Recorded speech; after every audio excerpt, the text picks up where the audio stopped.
แล้วฝนตกค่ำใบตองหวานหน้าเคยดำเป็นหน้าหวาน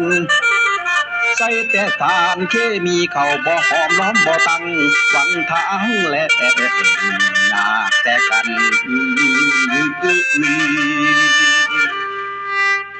บ่มีความสัมพันธ์บ่มีวันบ่มีเว้า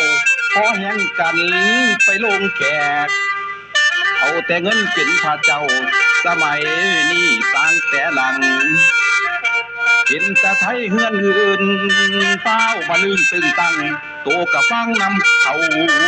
สังคมเฮาก็เลยเป็นหลวดเพลิงกันบ่มีใด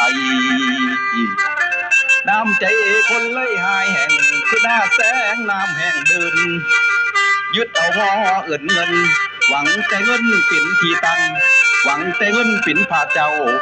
เมานำแบกแพงแต่กัน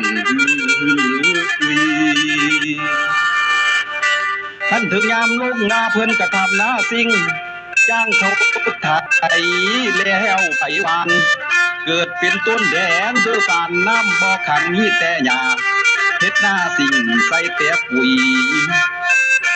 กับปุ๋ยเคมีไปเส้นเขาเฮาเป็นหนี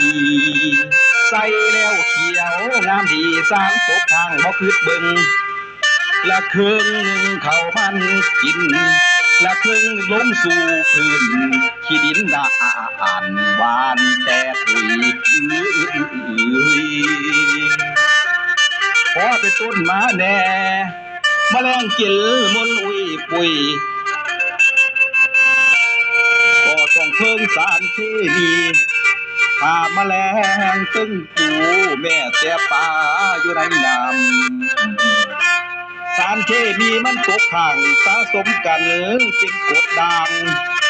กินข้าวเมาข้าวห้างถึงข้าวเหนียวปั่นจำพวกเขาหม่ำตั้งแต่สารเฮ็ดให้คนเก็บป่วยเป็นเฮิมเด้อเติมเติดจังเป้าแล่นไปลงหมอหมอมาทำหน้าดำอย่าฟังนำแต่เงินแบ่งออกแข้งไทยลงแห้งปันคันแค่หน้าเอาน้ำแส่พากันเฮ็ดเอาแน่ปุ๋ยอินทรีย์ไว้ใส่เขาหัวควายจะเอาเลี้ยงแน่ดื้อ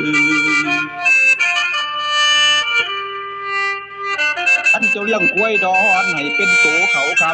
ำท่านเจ้าเลี้ยงควายดำใต้ลางเฮายังมีขี่